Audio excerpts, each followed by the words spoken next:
নলবাৰীৰ বনগাঁও উচ্চতৰ মাধ্যমিক বিদ্যালয়ত 1973 পৰা 1979 বৰ্ষৰ শিক্ষাৰ্থীৰ সতীৰ্থ সন্মিলনৰ ব্যতিক্ৰম আয়োজন।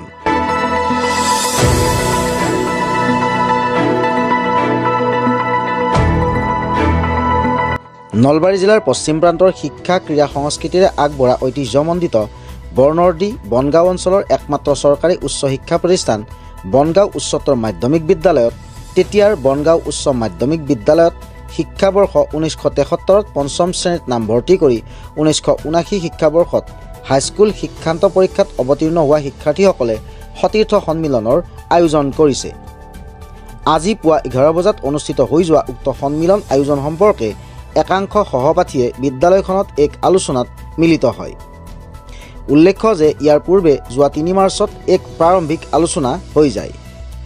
এই প্ৰতিবেদন যোগে আজি হোৱা আলোচনা মৰ্মে 6 এপ্ৰিলত অনুষ্ঠিতব্য উক্ত সন্মিলনত উপস্থিত থাকিবলৈ লগতে বিভিন্ন দিহা পৰামৰ্শ তথা সহায় সহযোগ বিচাৰি আগতীয়াকৈ প্ৰয়োজনীয় সবিশেষ জানিবলৈ 9864820220 94357 26120 90852 75690 986447525 9401 483866 97747 9987 98644 92740 9577 338497 আৰু 9508676636 এই ফোন নম্বৰসমূহত যোগাযোগ কৰিবলৈ অনুৰোধ জনাইছে।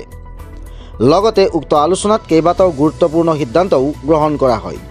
সেই সিদ্ধান্ত অনুসৰি যোগাযোগ কৰিবলৈ নবী হুছেইনক মুখ্য সমন্বয়ক, পংকজ লোচন শৰ্মা, ফয়নুৰ আহমেদ, দিলীপ ভাগৱতী, ভূপেন্দ্ৰ চন্দ্ৰ শৰ্মা, নবীন ভট্ট, প্ৰণতি ডেকা আৰু দীপালী দেৱীক সহকাৰী সমন্বয়ক হিচাপে লৈ আৰু শিক্ষক তথা প্ৰতিবেদক লাইভৰ সম্পাদক প্ৰধান ৰূপক বৈশ্যক প্ৰচাৰ বিভাগৰ দায়িত্ব অৰ্পণেৰে এখন কাৰ্যকৰী সমন্বয় সমিতি গঠন কৰি দিয়া হয়।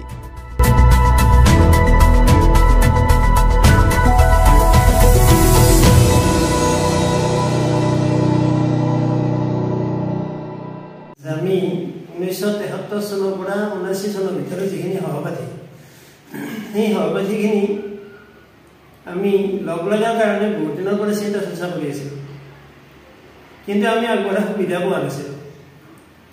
আমি নলবাৰীত নবী হুছেইন প্ৰমুখ্যে কেইজনমান লগ লাগি এই কথাটো, আৰু লগতে পিছে নবী হুছেইনে নহয়, আমাৰ বিপুল শৰ্মা গুৱাহাটীবাসী, বিপুল শৰ্মাই এই কথাটোত আমাৰ জোৰ দি আছে যে আমি এদিন লগ লাগিব লাগে, আমাৰ সতীৰ্থ সন্মিলন এখন পাতিব লাগে।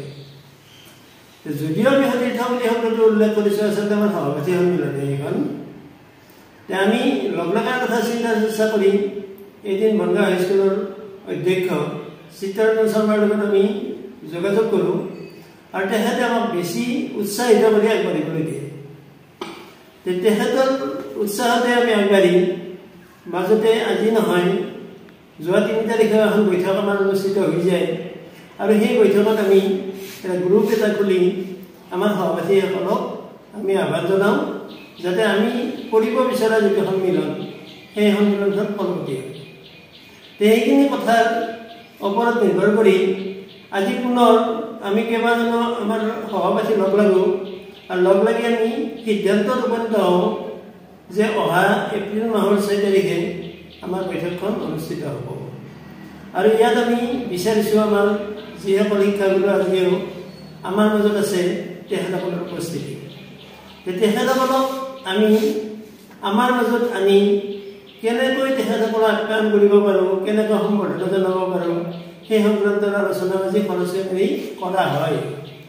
আৰু লগতে আমি এইটো কথাও চিন্তা চৰ্চা কৰিছোঁ যে যিসকল আমাৰ সহপাঠীয়ে এতিয়াও খবৰ পোৱা নাই, খবৰ পিছে পাব লাগে, কাৰণ এইখিনি ইতিমধ্যে প্ৰচাৰ হৈছে, যদি পোৱা নাই তেখেতসকলে যেন আমাৰ লগত অতি সোনকালে যোগাযোগ কৰি আমাৰ কামখিনি ফলৱতী কৰাত সহায় কৰে।